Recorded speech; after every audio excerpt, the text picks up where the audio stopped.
Hey everyone, welcome back to the show. Today, we are talking about two words that are among the most versatile and widely used in the entire English language.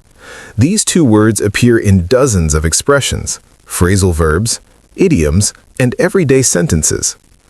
Understanding them deeply will open up a huge part of English vocabulary and help you sound genuinely fluent in both casual conversation and professional communication. Yes, and what makes today's topic exciting is that both of these words have meanings that go far beyond their most obvious definitions. When most learners first hear mind and matter, they think of the brain and of physical substance. But these words do so much more than that in everyday English, and today we are going to explore all of it. The two words today are mind and matter.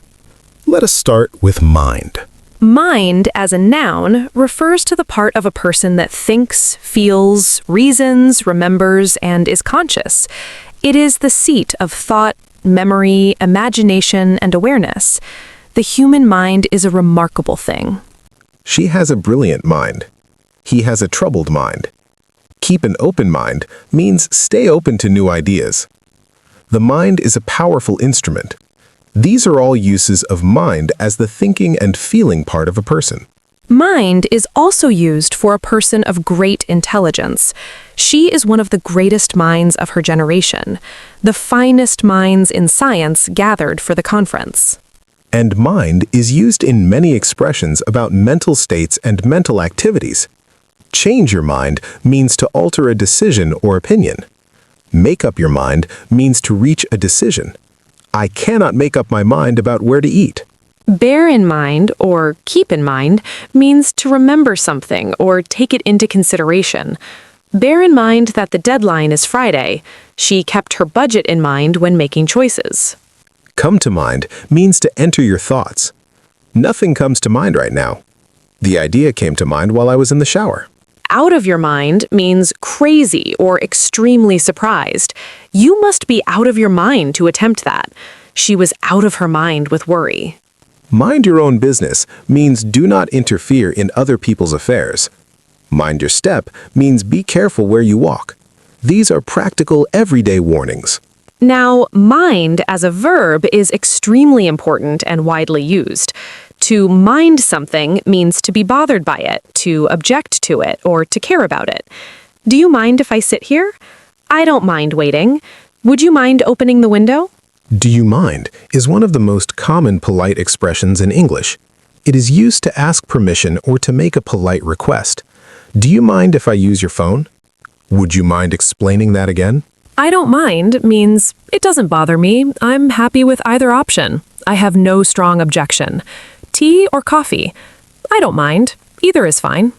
Mind also means to be careful about or to pay attention to. Mind your head means watch out, the ceiling is low. Mind the gap is the famous London Underground announcement warning passengers to be careful stepping over the gap between the train and the platform. And mind can mean to look after or take care of.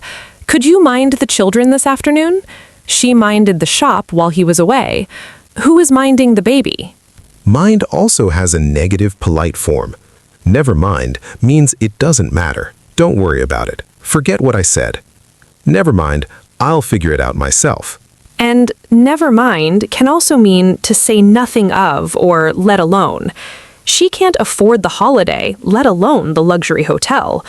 The implication is that the holiday itself is already out of reach, so the luxury hotel is even more impossible. Now, let's go deep into matter. Matter, as a noun, has two main meanings. The first meaning is physical substance, the stuff that things are made of. Solid matter, liquid matter, gas matter. All physical objects in the universe are made of matter. Dark matter is a scientific term for the unseen mass in the universe. The second and more everyday meaning is a subject, topic, situation, or thing that is being considered. A matter of concern, a business matter, a personal matter. That's a different matter entirely. In this second sense, matter means a topic or situation that requires attention or discussion. Can I talk to you about a private matter? This is a matter of great importance. She handled the matter professionally. And matter in this sense appears in many important phrases. As a matter of fact means in truth, actually. As a matter of fact, I was there when it happened. A matter of time means it will inevitably happen eventually. It's only a matter of time before they find out. A matter of opinion means something that depends on personal views rather than facts. Whether it was a good decision is a matter of opinion. No matter what, no matter how, no matter where. These phrases mean regardless of, it makes no difference what or how or where. No matter what happens, I'll be there. No matter how hard it is, I will not give up. For that matter means used to add something relevant. She doesn't trust him, nor does anyone else for that matter. To make matters worse means to add something that makes an already bad situation even worse. She was already late, and then her phone died, which made matters worse. Now, matter as a verb is one of the most important uses, and many learners underuse it. To matter means to be important, to have significance, to make a difference. Does it matter? Nothing matters more to me than your happiness. Her opinion matters a lot. It doesn't matter how long it takes, just do it right. Matter as a verb is a powerful way to express importance. It doesn't matter is a very commonly used phrase, meaning, it's not important, don't worry about it. What matters most in life? That's a question people ask in English very naturally. What matters to you? She realized that the small things mattered most. And matter is used in the phrase, it matters not, which is a slightly more formal or literary way of saying, it doesn't matter. It matters not what others think, only what you believe. Now let me bring mind and matter together, because there's a very famous expression in English that connects them directly. Mind over matter. This expression means the power of the mind to control or overcome physical limitations or difficulties. If you believe you can do it, your mental determination can push through physical discomfort or obstacles. Athletes use mind over matter when they push through pain. Patients recovering from illness practice mind over matter to stay positive. Mind over matter means willpower and mental strength can overcome physical challenges. And there's also the old philosophical question of the relationship between mind and matter. Is the mind a product of physical matter in the brain, or does mind exist independently? These are deep philosophical questions, but knowing the expression mind over matter is very practical for everyday English. Now, let's talk about some more important expressions because both words have such rich lives in everyday phrases. With mind. Peace of mind versus peace of mind. A piece of your mind means your honest and often angry opinion. I gave him a piece of my mind means I told him exactly what I thought about his behavior, quite firmly. Peace of mind means freedom from worry and anxiety. She just wanted peace of mind knowing the children were safe. Having insurance gives you peace of mind. Speak your mind means to say honestly what you think. He always speaks his mind, even when it is unpopular. With matter, what is the matter is a very common question meaning, what is wrong? What is the problem? What is the matter with you today? You look upset. The matter at hand means the subject or issue currently being discussed or dealt with. Let us focus on the matter at hand. To get back to the matter at hand. Reading matter means material to read. He had plenty of reading matter for the long flight. Now let us go through the most common mistakes learners make with mind and matter. Mistake number 1 is not knowing mind as a verb, only thinking of mind as the noun for the brain and being confused when someone says, "Do you mind?" or "I do not mind." Mistake number 2 is not knowing that it does not matter means it is not important. Hearing it does not matter and thinking it means something about physical substance. It does not matter is one of the most common everyday phrases and means it is not significant or important. Mistake number 3 is confusing peace of mind with peace of mind. These are two completely different phrases. Peace of your mind is your strong, honest opinion, often delivered angrily. Peace of mind is freedom from worry. Mixing them up in writing is a clear error. Mistake number 4 is not knowing what is the matter as a question, meaning what is wrong. Hearing what is the matter and not knowing it is asking about a problem or difficulty. Mistake number 5 is forgetting that matter as a verb means to be important, not using it actively in sentences. It matters to me is a natural and powerful way of expressing what is important.